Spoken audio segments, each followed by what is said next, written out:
In April 2021, Jen There Done That took me on a fabulous tour of Palmas del Mar, and I'll put a link to that below.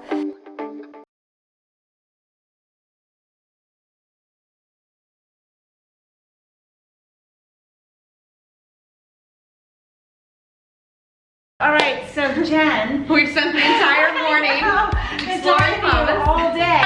For the last couple days. Right. It's been a lot of fun. So how did you end up in Palmas del Mar? So I knew I wanted to live in the Caribbean, or I thought I did, and we looked at several different islands and came to Puerto Rico, loved it, and decided we needed to do a 2-week scouting trip. And I probably should have done longer, but we did 2-week scouting trip, stayed in Isla Verde, Condado, we went to Dorado.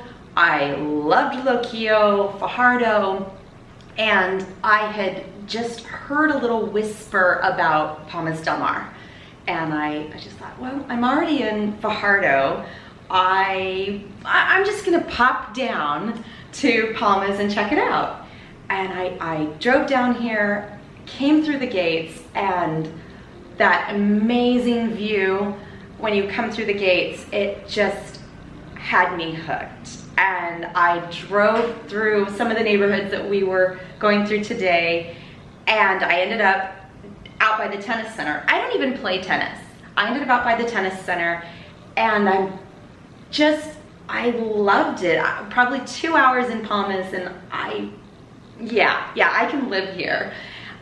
So 5 months later, I bought one-way tickets to move to Puerto Rico, and I had booked a VRBO rental in Beach Village, and cute place. We drove by today, and then I started looking for a house. And the time we were in the rental, I just fell in love with Palmas, and literally the first house I looked at, I lived in for 2 years. I was done. Just something about this neighborhood, and once I got here and started meeting people, like I said, there's no strangers in Palmas. They're just friends you haven't met yet. And I think by the 2nd or 3rd week, I was already starting to meet people. We used to have a residence happy hour at the Wyndham once a month or once a quarter, and I went to that and I met a lot of people, and I joined the Palmas Ladies Club, and there were just all these community events, and I just kept meeting people, and the community had me hooked. I didn't even consider leaving Palmas. I loved it so much. So what kind of people live here? About 50% are Puerto Ricans born and raised. Many of them are bilingual, some of them are not. And then I think almost 50% of the population right now are what I call newbies. So they may be New Yorker-Ricans or Texaricans. We hear that a lot. Folks that have family roots on the island and are moving back to the island, or moving to the island for the first time.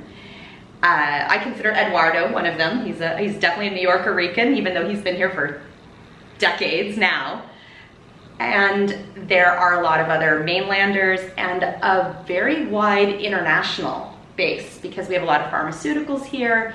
So there's a lot of people that move here for the pharmaceutical industry from all over the world.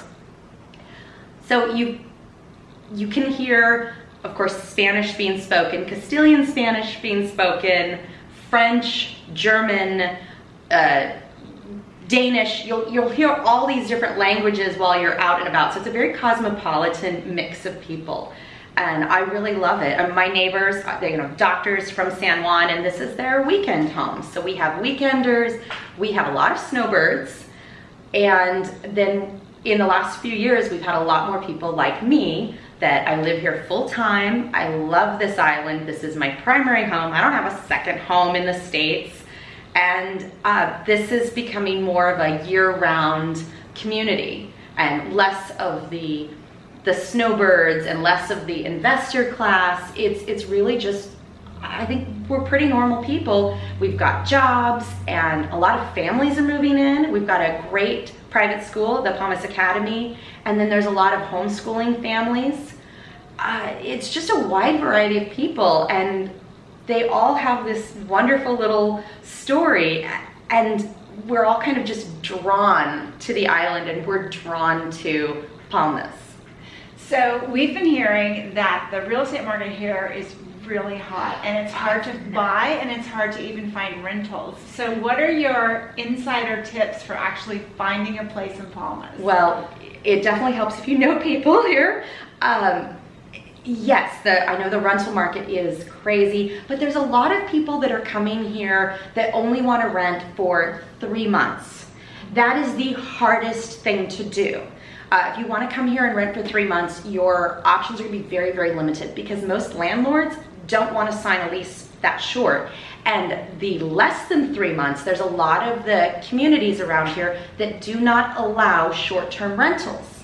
So you are SOL if you want a short-term rental, and your inventory is significantly decreased if you're one of those people. So the best option is if you're really looking to move here and you can commit to a year lease, then you're going to have many more options of where you can live. And once you get in here, you have to work with multiple agents. I've worked with it every time I move, and I've moved around a little bit in Palmas, as you've seen. Every time I move, I contact at least 2, usually 3 realtors and tell them exactly what I want, and then word of mouth. I tell all my friends, hey, if you hear of anything, this is what I'm looking for. And you kind of get, that's really the insider. For people that are just moving here or just getting settled they're on their scouting trips and deciding, you're gonna pay more, you're gonna have fewer options. And then for the folks that want to buy, what we heard earlier, cash is king because of the way the banks are working. If you come in with a cash offer, you're going to be taken more seriously than someone that needs to finance it through a bank. And what I'm seeing is a lot of the homes that were on the market for a year or 2 are selling, and now they're selling for 10, 15, or even 20% above asking if they are move-in ready. I think there's still some deals to be had for the fixer-uppers. And as we saw driving around, there are a lot of homes that have either been abandoned because of Hurricane Maria or prior to that.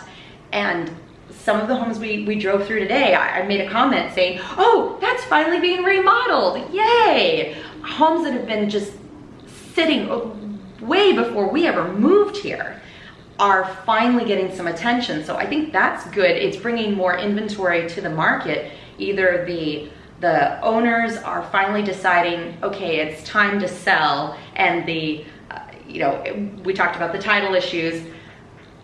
If there's multiple owners, they're finally kind of coming together and deciding, all right, now's the time to sell. And a lot of the bank foreclosures are coming up.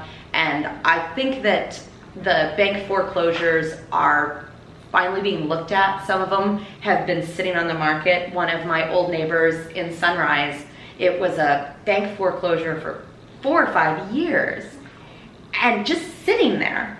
It was a fixer-upper. It needed so much work, and one of the restaurant owners here in town bought it, fixed it up, and they're flipping it. So good for them. They're homes that wouldn't necessarily be a consideration for some people because they don't want a fixer-upper.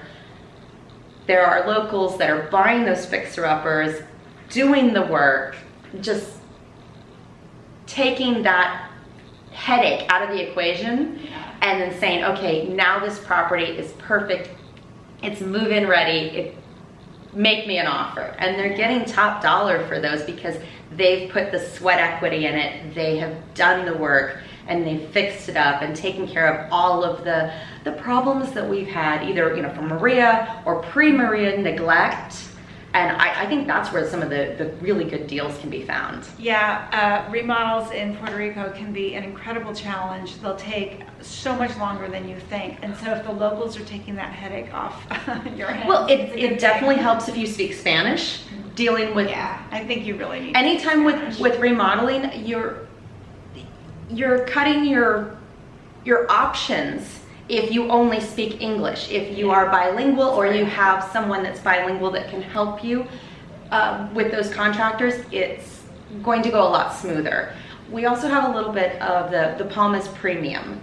So there are folks that what they would charge outside of Palmas is one price, and then they hear you're in Palmas speaking English, they might raise their prices. Yeah. They may raise their prices just because it's Palmas anyway. But I find that I always speak to them in Spanish, my bad Spanglish. That helps to. It's probably 10% off right there. Yeah, and they're está bien, and you know, I tell them I have this plumbing issue or this something, whatever I need, and they say no problem. This afternoon or mañana, and you get a lot farther with people when you are speaking their language and making them feel comfortable in their own home. I mean, that's just basic. Yeah. So the folks that come here and insist on, no, you have to speak English to me, you're gonna struggle, you're gonna pay more, and you're limiting who is available to help you out. So that's a big deal. But yeah, if you are a bilingual speaker, and Puerto Rico is very much friends and family, and once you get in and you know somebody, you get that personal recommendation. Once you meet one person and they say, oh, you know, Jennifer's a great person, Diane's a great person, they'll help you out. But it's kind of at the beginning, you're a stranger, I don't know you. But as soon as you have that recommendation from someone else, then that really helps either in buying a home or remodeling a home.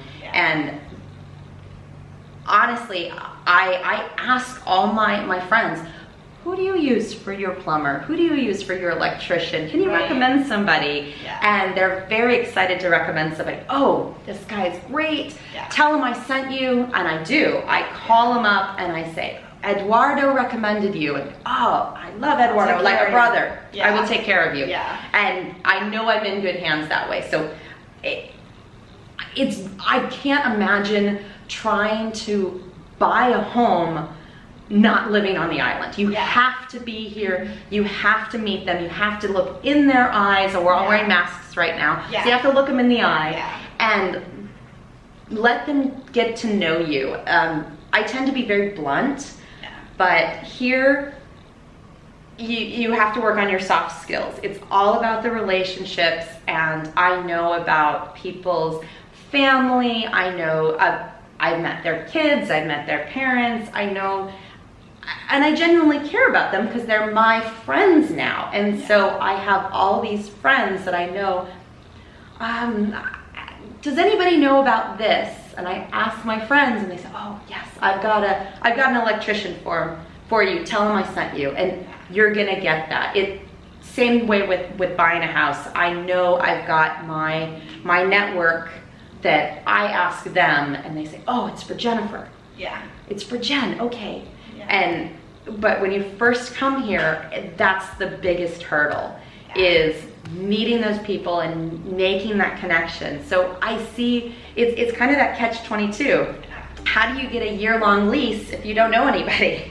So you really do need to do those scouting trips, and you need to put yourself out there. You need to meet the realtors, you need to meet the folks in your community and meet your neighbors, and then you can kind of build from there. You'll get in. That's awesome. Well, Jen, this has been such a great day. I just want to thank you for spending so much time showing us around. It's been so much fun. I love Palmas del Mar. I love Puerto Rico, and I love showing people the beauty of this island because we're surrounded by rainforest and Caribbean Sea, Vieques.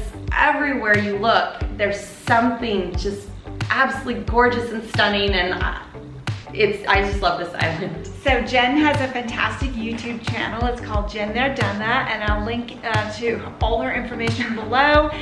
I'm sure she'd be happy to connect with many of you. She answers a lot of questions on her channel, so definitely give it a watch. Thanks for watching, and we'll see you next time. There's the view. We can't really see it. We're just totally Caribbean.